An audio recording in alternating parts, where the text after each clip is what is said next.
The superpowers are edging ever closer to a confrontational nuclear showdown, and the prospect for an organic, natural resolution of the problem seems particularly bleak. The inability of competing governments to find a satisfactory alternative to a deceptively increasing threat has forced the introduction of drastic measures to spur change. That change is best percolated through the mechanism provided in this semester's topic. Resolve that violence is a justified response to political oppression. We begin with observation 1, definitional analysis. Violence is defined by Webster's New World Dictionary as physical force used as to injure or damage. Webster's also notes that response to something said or done in answer, reply, or reaction. Political is ever concerned with government or politics. Oxford American Dictionary defines justified as to show to be right or just or reasonable. Oppression is to govern harshly, to treat with continual cruelty or injustice. Observation 2, resolutional analysis. A supported survival of the species is a predominant value. Morse and Poe argue in their book Terrorism in 1988. Unless the basic needs at the bottom of the hierarchy are satisfied, notably those of safety and security, it is impossible for the human being to aspire to higher activity. B. To be politically oppressed is a subjective determination validated by objective description. An individual or group is objectively oppressed if they are responding to what they perceive to be harsh treatment by political institutions. Contention 1. Left unchecked, the qualitative arms race will spiral us towards nuclear disaster. All current U.S. weapons procurement programs have designated to give the American government the ability to disarm the Soviet Union via strategic nuclear strikes. This is the counterforce capability that, if continually pursued, will result in nuclear annihilation. Stephen Cole, a psychiatrist and social scientist at the Department of Political Science at Stanford in August of 1988 agrees. Nearly all the major nuclear weapons developed by the United States in recent years, including the MX cruise missiles, the Pershing II, and the Trident II-V5, have this hard target kill capability. A. Developing counterforce weapons risk accidental nuclear war. 1. U.S. counterforce weapons cause the Soviets to move to a launch on warning posture. Graham T. Allison and Joseph Nye note for the Harvard Study Group on Nuclear Weapons in 1985. Any attempt by the United States to acquire a disarming first strike capability would encourage the Soviets to put their forces on a hair trigger and would increase Soviet incentives to preempt in time of crisis, thereby significantly reducing our own security. 2. With a launch on warning posture, 50% of false alarms would trigger a nuclear strike during a crisis. Wallace, Percy, and Seneck note for the Journal on Peace Research in 1986. Given a launch on warning posture, and examination of available data on false alarms provided by NORAD leads to the conclusion that a false alarm sufficiently severe enough to trigger a strategic attack would occur about 50% of the time during a lengthy crisis. B. Erosion of the fire break invites nuclear attack. Mr. Clare of the Institute for Policy Studies explains the concept in 1985. The notion of a nuclear firebreak is based on a premise of military thought that a full-scale nuclear war would result from a conventional conflict that exploded out of control, prompting one side to use nuclear arms in a desperate bid to stave off defeat. The only barrier to such escalation is a moral and psychological firebreak. The widely shared perception that nuclear weapons are different from all other weapons and that their use could unleash a chain reaction of strikes and counter-strikes leading to total world destruction. So long as its firebreak remains wide and secure, so long as the distinction between nuclear and conventional arms remains sharp and unambiguous, combatants will have an incentive to stay on the non-nuclear side of the divide no matter what their prospects are on the conventional battlefield. But if that distinction were to fade, the inhibition against nuclear escalation would decrease, and the risk of global annihilation would skyrocket. Joseph Gerson of the American Friends Service Commission agrees in 1985. The fire break between conventional nuclear war is rapidly disappearing. Some tactical nuclear weapons, like conventional weapons of earlier eras, can destroy relatively confined areas. They can be used as anti-tank, anti-ship, and anti-aircraft weapons. On the other hand, new conventional weapons, including cluster bombs, are beginning to approach nuclear weapons in their destructive capacity. The incentive and ability to keep a conflict conventional is thus being reduced. A progressive erosion of the fire break results in the inability to control conflict escalation, which makes minor petty disputes carry a significant risk of nuclear war. Alva Murder, quoted in a 1984 article by Michael Clare, agrees. The fire break must be absolute. If the present distinction between nuclear and conventional weapons becomes blurred, it will be impossible to avoid uncontrollable escalation. C.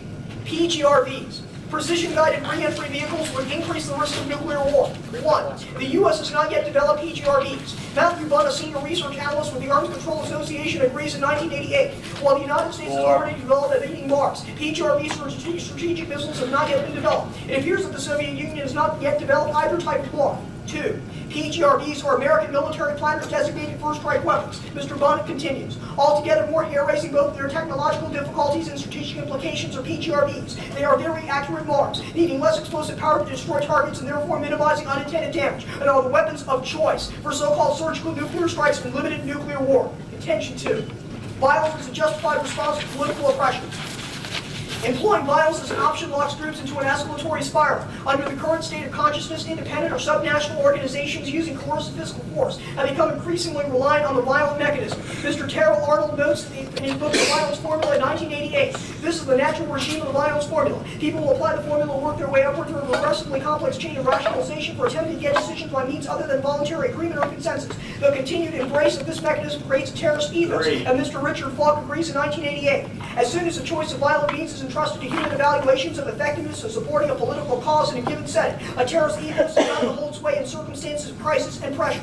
This ethos, which is a byproduct of current consciousness paradigms, will spiral to the level of nuclear terrorism. As Louis Beret, a politics professor at Purdue, agrees in 1987, many of today's terrorists are able to avoid individual responsibility for their acts by displacing this responsibility upon the terrorist group itself, by transforming group persons into members of a group, into servants of a higher cause. Feelings of individual responsibility have been submerged by the psychology of the self. The effects of this psychology may increase the likelihood of nuclear terrorism. The potentiality for nuclear terrorist incident is exceptionally high, as Brian Jenkins, formerly of the RAND Corporation, argues in 1985. George Gallup Jr. wrote that a nuclear incident involving terrorists in this country seems to be the most imminent proliferation danger. The physical requirements for terrorist acquisition of nuclear weapons are potentially met by many groups. Mr. Barris, in an older book on nuclear terrorism, notes in 1986, there is little doubt that the essential requirements for nuclear terrorism capability and intention can be met by a variety of insurgent groups. The intellectual expertise required to obtain access to such weapons is also within the reach of many terrorist organizations, and Mr. Brown agrees in 1986. The second question is whether there is any incompatibility between being a person scientifically and technologically skilled and being psychologically able to carry out a dreadful act of nuclear terrorism. The point I want to make is that while statistically aware of such a combination of scientific competence motivation is a distinct possibility and I think will increase.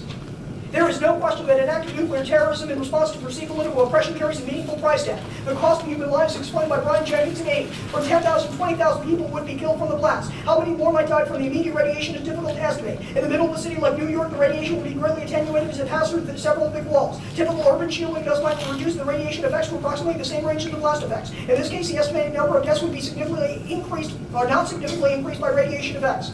Accompanying this tragedy, however, would be the immediate development of a new consciousness towards the potential danger of nuclear weapons. The extent of this jarring realization is explained by Mr. Dunn in 1982. Use of nuclear weapons by a terrorist group or by a small nuclear power in a conflict-prone region would shatter that nuclear infidelity. Whatever may be thought before the event, the world on the next day would be a different place. In fact, Mr. Dunn agrees that it would absolutely solve, as he notes further in 82. Indeed, after nearly 4 decades of nuclear peace, any use of nuclear weapons would trigger a fundamental revulsion and outcry against traditional approaches to the use and control of military power. In spite of self-serving government rhetoric and hollow treaties, the only way to spark passionate public interest in denuclearization is by displaying the destructive power of a single weapon. Mr. Falk continues in 78. So long as the goal of genuine denuclearization lies outside the mainstream political debate in the United States and Soviet Union, it is virtually no hope of getting started at least this side of nuclear catastrophe. Underview. Current arms control measures retrench the vertical arms race. Paul Rogers notes in September of 1988, the era of arms control that we are now entering could regularize current offensive postures. Vote affirmative. Done in 82. Get a consciousness off of nuclear terror. I am too. Off of nuclear terrorism. Yes, he agrees and so does Paul. Okay, well, explain this consciousness. Indicates by the next day the world's a different place. Right. Where does that say you get disarmament by the superpowers with these? The second Dunn part assumes that there is some type of military brinksmanship. Military minds, the planners who are responsible for this position, will back down from their older position. Hi, Al. Over here. That's the answer to the question. That card, well, not really. Card says the world is a different place. Where does that indicate? I'm talking about the second. I mean, how long does it take to get disarm off of you? Well, Mr. Dunn says in 24 hours they would be in mindset shift. Okay. No, this just says the next day the world's a different place, right? And how long do we take? He means there how would long be a is mindset it? shift. Oh, He means okay. there would be a mindset shift. Otherwise he would be glittering without any Okay. realization. Let's talk about And contention. obviously he's Yeah, talking about Al. nuclear I understand. You're right. Contention 1. 2. How long till we get superpower nuclear war? When is it going to happen? Don't know. Risk is increasing every day. It's going to happen pretty soon, though, right? And we got PGRVs, Yeah, it's got pretty some bad soon. weapons out there, Yeah, right? we're getting very skilled in the use of first strike. It's going to escalate out of control, right? It's going to be real bad. Because of surgical strike technology. Probably happen within, would it be safe to assume, 10 years? Maybe. How about 1 year? The risk would be Risk would indicate probably 1 year, right? Risk would be. It could happen. It's increasing even now. Right. Okay. Let's talk about consciousness shift. One more question about consciousness shift. Who gets the consciousness? World. Military The planners. military planners. That would be, correct me if I'm wrong, Soviet Union, right? United States, China. All military planners. All military planners with nuclear weapons. Military risk. All military planners. Everyone responsible for employing nuclear weapons. What would the terrorists do? Would the terrorists get this consciousness?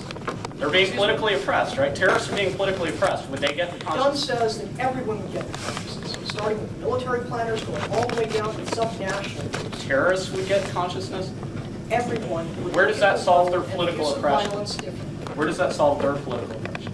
Dunn says that they would, doesn't matter, doesn't matter. Dunn says that you would destroy the possibility, risk of a nuclear attack. That is what we use to weigh, right criteria of survival, not the attenuation of the political pressure. It's meaninglessness. Political oppression in the resolution means absolutely nothing. No, no. You're assuming there are criteria of rights. Okay, I'm confused. Who's being politically oppressed? Excuse me? Who's being politically oppressed on case Terrorists. side? And they're Terrorists are being responding- politically oppressed. Right, and they're responding either perception. So one terrorist group nukes New They're York, let's say. responding- One terrorist group nukes New York. How does that solve for the other Doesn't terrorist solve groups? political oppression. It makes us topical because they're responding to political oppression by detonating the nuke.